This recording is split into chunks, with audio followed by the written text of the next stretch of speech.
So I made a community post the other day about the experience I had changing my work visa into a spouse or family reunion visa.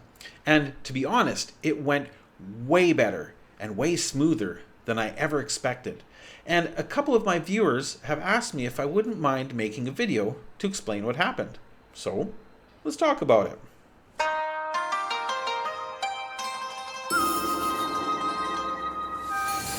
大家好，我是 Surant 在中国. Hey everyone, it's Surant in China. How y'all doing today? I hope you're having a lovely day. I'm having a great day over here in Shenzhen, though truth be told, it is cold today. It is really, really chilly. I'm not going to complain, however, because I know the summer heat is coming.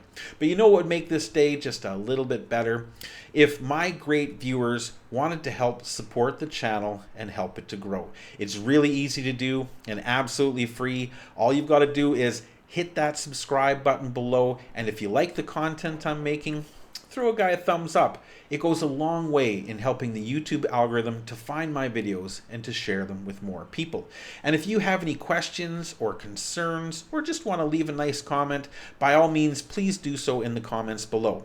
If you want to buy a guy a cup of coffee, there's a couple links down below for that as well, but that is completely up to you. For now, let's talk about my recent visa experience. Now, like I said, this time around, it went way easier than I thought it was going to, and I'm not complaining. I'm absolutely thrilled that it did go that way, but every person is going to have a different experience. Just because I had a really smooth and easy experience this time doesn't mean that everybody will. So let me explain. When getting a family reunification or spouse visa, it really depends on where you are in the world. For example, when I was back in Canada, in order to get the family reunification visa, I had to go through several different steps. First, I had to fill out the application, get the photos, get financial records, and even get an invitation letter. Although my wife, when I went to process the visa, was standing right next to me, we still required an invitation letter. It still required the fingerprints and all the additional steps that come with applying for most visas to come to China for a longer period. Then, on going to pick my visa up, I discovered it wasn't a family reunification visa. It was a tourist visa.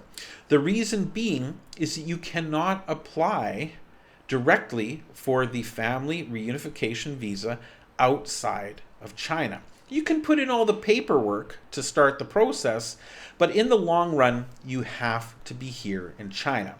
The reason being is that you need a household registry. You cannot get a family visa while living in a hotel.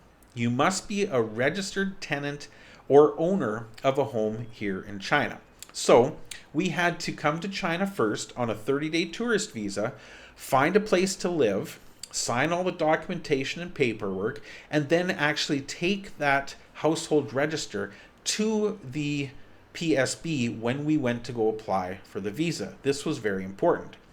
On top of that, we needed photos again, we needed to show the invitation letter, we needed all the standard documentation that you would require for any type of visa. However, we were a little bit surprised when they said, oh yeah, you also need a health check. Uh-oh, we didn't have one. No problem though, the lady was incredibly nice. She said, here, just go over to the local hospital that does the testing for us. Go get the testing done this afternoon. This was at 3 o'clock, and I thought we were out of luck. But she said, no, just go in. You'll be able to get it done today. And then get a rush, pick it up tomorrow, and come back to the office and give it to me. You don't need to book a new appointment. You don't need to get in line. Just come directly to my kiosk and hand me the paperwork, and I'll fix it all for you. Wow, very impressive. I was very, very happy with that. So that's exactly what we did. We got to the hospital about 3:30. They rushed me through the process. We were out of there by 4:30. We had the results in our hands the next morning. We went back to the PSB and we processed the visa. done like dinner. When you process the visa, you hand over your passport and they give you an official receipt, which will, if required, act as a proof of identification and will let whoever might be asking for your passport know that it is officially being processed and that's the reason you don't have it. Though truth be told, I have never, ever been asked by the police or anyone in China to produce my passport. Never.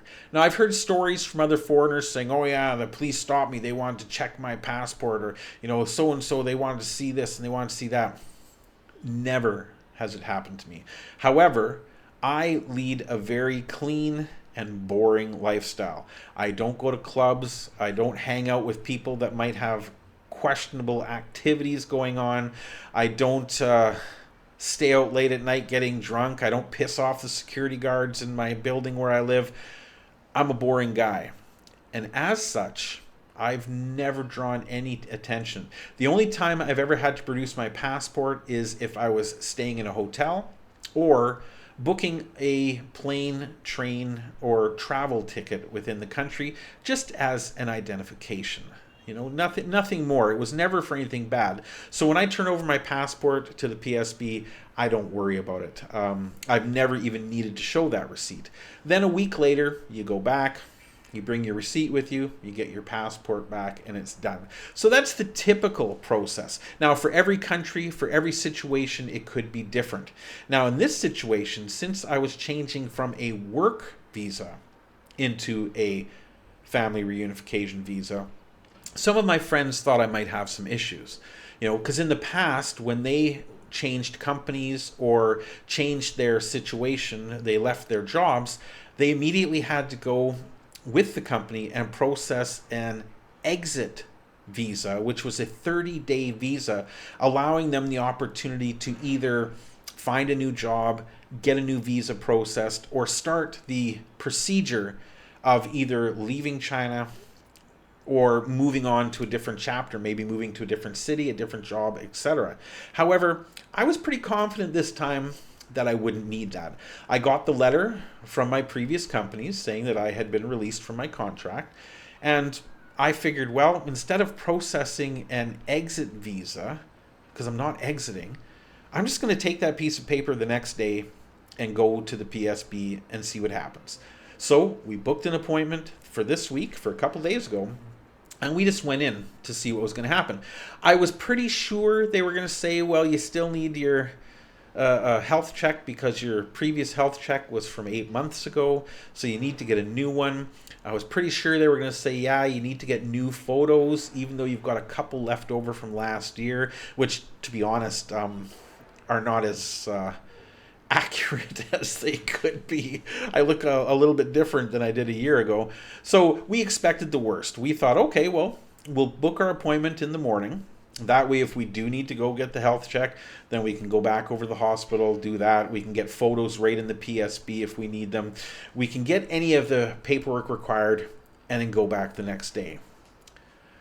Color me tickled pink.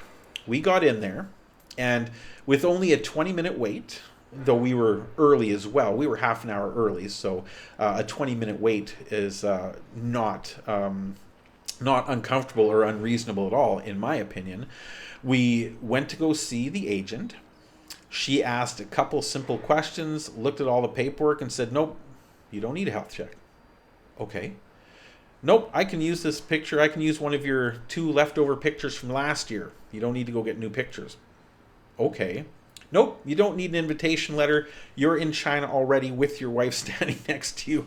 Invitation letter is not necessary. Okay. And basically, my wife hunched down, so she was standing behind my shoulder here. They took a photo at the registration desk, and that was it. She took our paperwork, she took my passport, and she said, come back in a week and pick it up. So this time, I will be getting a 2-year visa, and that is only because my passport is only valid for 2 more years. They don't like to give longer visas than the passport validity, simply because it makes it ugly afterwards, where you have a new passport, but your visa's in your old passport, so people have to carry two passports with them. And I understand this as well. So every time I traveled, every time I went to Hong Kong or took a plane or did anything, I'd always have to explain to people, okay, this is my new passport, and this is the passport that has my visa in it, which is always going to raise some questions. So she said, no, we'll only do 2 years now, but once you get your new passport, we can do a 5 or 10 year visa, no problem. And we also looked into the residence permit, or the permanent residence, I should say, which is similar to the American green card or the Canadian residence permit. However, the Canadian residence permit is only good for 5 years at a time, which is annoying as hell, and it's incredibly expensive. Whereas the Chinese residence permit is valid for a 10-year period, and it does have some somewhat steep requirements. For example, you have to have lived in the country for 5 years in a row. Now, because we went back to Canada for a while my daughter was in university, that means there was a period that I was out of China. So now I've got to build up to that 5 years again, which is not a big deal. And then once you have hit that range, you've got to have 200,000 renminbi, so about 40,000 Canadian dollars, in a bank account that will be held for a period, just to prove that you have money and that you're not going to become a permanent resident burden on the country. But that's it. That's it. A minimal financial requirement and a 5-year continuous living in the country, both of which I'm more than happy to deal with. So for now, I'm a week away from going to pick up my new spouse or family reunification visa. It will be multi-entry, meaning I can travel outside of China and come back as much as I want. Unlike some visas and some countries, for example, Americans, if they're here on a long-term visa, typically do have to leave the country every 6 months to get a new stamp on their passport. Canadians don't need to do that. But once I receive, in a week, that lovely new visa, you can bet your bottom dollar, all of my viewers out there, I am heading out into China. I'm going to start making some new and interesting content.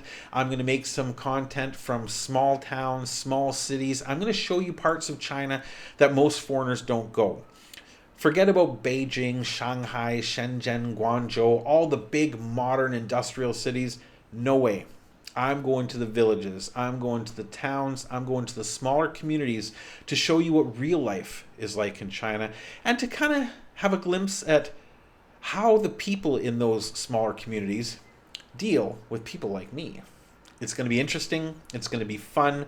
I'm going to be making food videos in interesting little restaurants. I'm going to be showing you these little towns and different little places. And I'm also going to continue making the political and economical content that I've been making recently as well. So a lot of exciting things coming up in the future, and it's all thanks to all of you.